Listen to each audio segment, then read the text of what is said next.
So back in 2020, at the World Economic Forum in Davos, the United States rolled out this really ambitious new project, the Board of Peace. This thing was supposed to be a huge deal, a landmark moment in global diplomacy.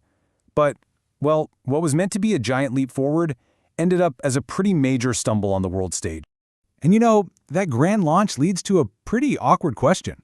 What exactly happens when you try to reshape the world order?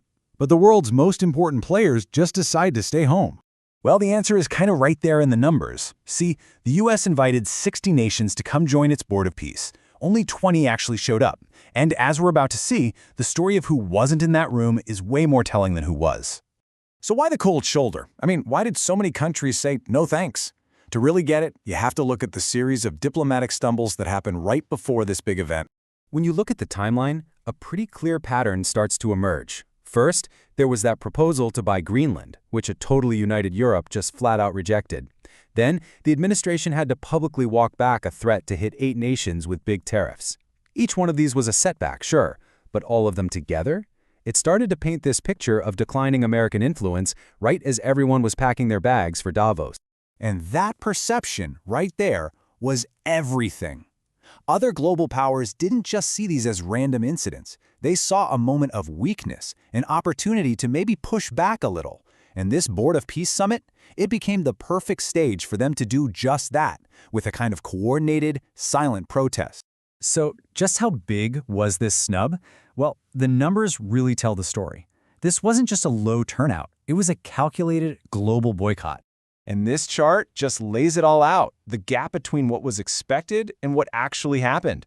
The administration was reportedly hoping for at least 35 countries to be there. To get only 20? That's a pretty big diplomatic humiliation, especially when it's happening on a stage as public as Davos. But here's the real kicker. Look at who was missing. Canada, France, the UK, Italy, Japan, Germany. I mean, that's pretty much the entire G7, the club of the world's most powerful economies. Their collective absence wasn't just noticeable, it was deafening. And that's the crucial thing to understand here.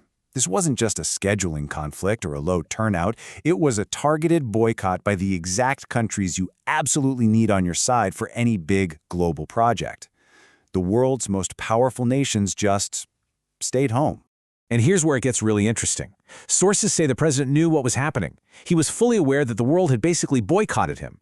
He knew the room was going to be half empty. But hey, the presentation was ready, the speech was written, and the show, as they say, had to go on. Okay, but not everyone reacted the same way. It's really interesting to look at the contrast between two key regional powers, India and Pakistan. It tells you a lot about the different diplomatic games being played. So, India chose to play it cool. They didn't make a big fuss or formally decline, they just didn't show up. You know, like when you get an invite to a party you don't want to go to, you just quietly skip it.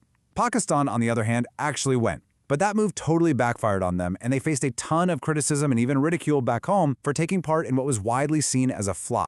Which brings us to the whole point of the summit in the first place. What was this grand vision that was presented to this sparsely populated room? It was a plan to completely remake Gaza. So the plan itself, delivered by the president's son-in-law Jared Kushner, was seriously ambitious. It kicked off with a 20-point ceasefire, then a massive flood of humanitarian aid. We're talking over 55,000 trucks worth of supplies.